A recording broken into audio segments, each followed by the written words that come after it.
Bismillahirrahmanirrahim. Gimana caranya biar kita selalu tenang menghadapi masalah? Biar tenang ketika kita tahu nilai kita kayaknya anjlok.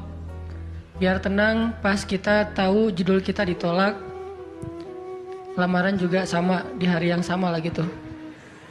Pagi judul ditolak, malam lamaran ditolak. Selama Allah nggak nolak kita kan masih aman nih, karena apa yang di sisi Allah lebih baik. Gimana caranya kita biar nggak panikan ketika ada masalah? Walaupun sedih, itu fitrah manusia sedih. Cuman ada yang sedihnya wajar, ada yang sedihnya sampai berlarut-larut atau putus asa. Bentuk keputusasaannya macam-macam. Ada yang putus asa dengan bunuh diri, loncat dari jembatan, ternyata nggak meninggal, gagal bunuh diri gitu kan.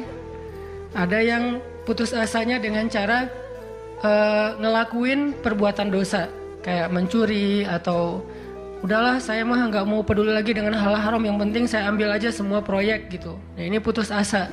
Ada yang putus asa dengan nggak mau lagi bertaubat. Dia ngerasa aduh kayaknya saya nggak pernah nasuhan nih taubatnya, taubat ulangi lagi, taubat ulangi lagi. Kenapa kita berputus asa minta ampun ke Allah, padahal Allah nggak pernah putus asa mengampuni kita? Kan aneh nih. Allah tuh nggak pernah putus asa mengampuni kita, nggak pernah bosan menerima taubat kita. Allah nggak pernah bilang lo datang ntar pasti besok buat lagi, enggak. Padahal Allah maha tahu kita mungkin besok masih ngelakuin dosa yang sama. Asal kita datang, Allah langsung terima. Seolah-olah Allah tuh kayak husnuzon banget sama kita.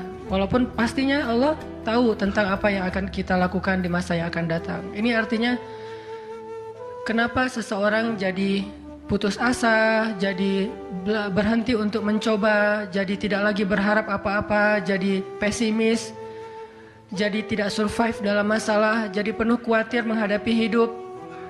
Ada masalah dikit kayaknya udah kiamat dunia, padahal kuota habis doang nih. Langsung aduh kuota habis jam 11 malam. Biasanya kan jam 11 itu jam chatting tuh sampai jam 1. Atau jam 11 malam kuota habis, padahal tadinya pengen ngebangunin dia. Iya dia gitu kan. Jam 2. Gampang, pakai aja kuota doa. Ya Allah bangunkanlah dia, tiba-tiba dia tetap bangun. Dia bangunin kita akhirnya. Ini bisa aja terjadi. Yang jelas gimana sih cara biar kita keep happy, tetap bahagia walaupun gak bisa jalan-jalan jauh. Tadinya pengen jalan sama teman-teman, ternyata duitnya gak cukup. Kita lihat teman-teman kerjanya traveling aja, ke Lombok, ke Batu Karas, kerjaannya keliling aja. Dan kita, aduh pengen juga ngeliat pantai misalnya, ke gunung, touring sama teman-teman. Ternyata, tapi saya nggak punya motor, saya nggak punya uang, saya nggak punya waktu dan seterusnya. Bisa nggak kita tetap bahagia seperti mereka, walaupun nggak ngerasain pengalaman-pengalaman asik seperti yang mereka rasain? Gimana caranya biar ketika kita sujud itu sama nyamannya dengan ketika kita tidur di atas pangkuan istri? Belum ya? Gak tahu sih rasanya. Pokoknya tuh keren banget loh. Salah satu yang bikin saya kalau gak bisa tidur itu tipsnya adalah tidur di atas pangkuan istri. Langsung tidur. Cuman masalahnya susah bangun. Nah ini nih, gimana caranya kalau kita sujud rasanya senyaman itu?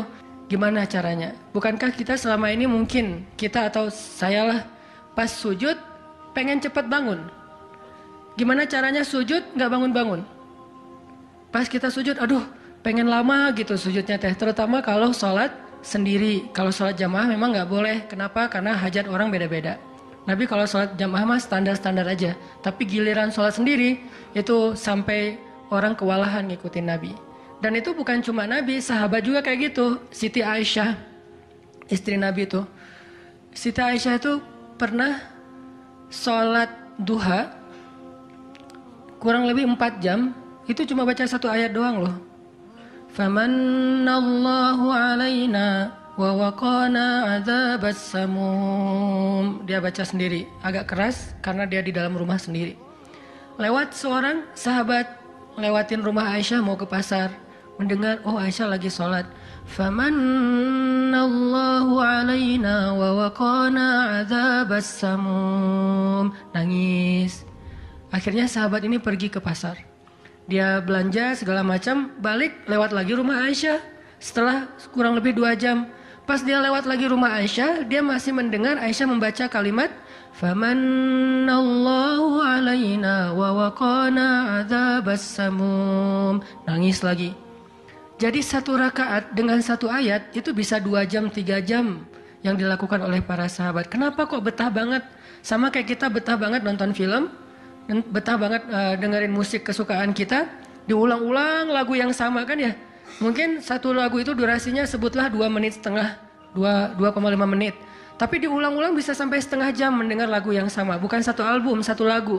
Kenapa kita betah? Nah, gimana caranya?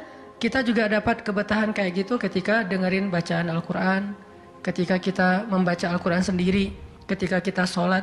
Sampai ada istri Nabi sholat sambil ngikat badannya di dinding. Jadi dia bikin tali ke dinding gitu, terus dia ikat badannya, sehingga kalau dia udah gak kuat lagi, dia bersandar dengan ikatan tali di badannya, saking lamanya berdiri sholat.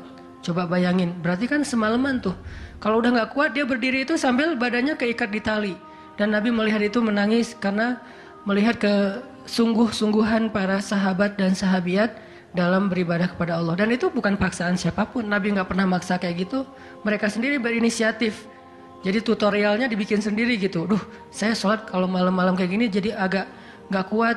Atau saya lagi sakit nih, lagi lemes nih, lagi kurang makan. Ya udah deh, agar tetap bisa berdiri, dia ikat tali, dia ikat ke badannya, terus berdirinya kayak orang-orang setengah sadar gitu.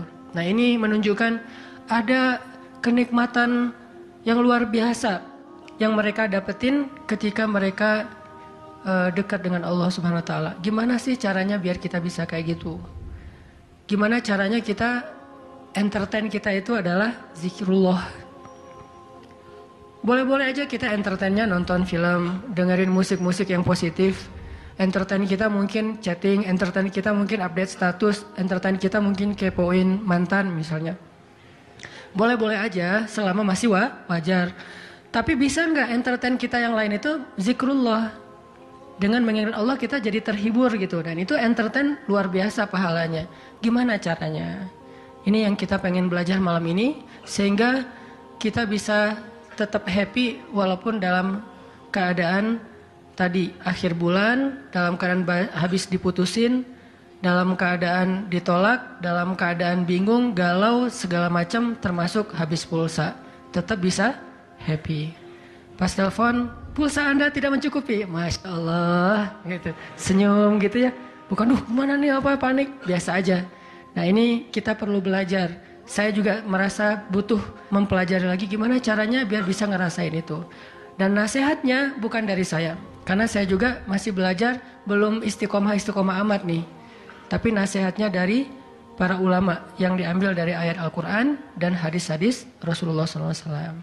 Nah, sebelumnya coba kita perhatiin dulu.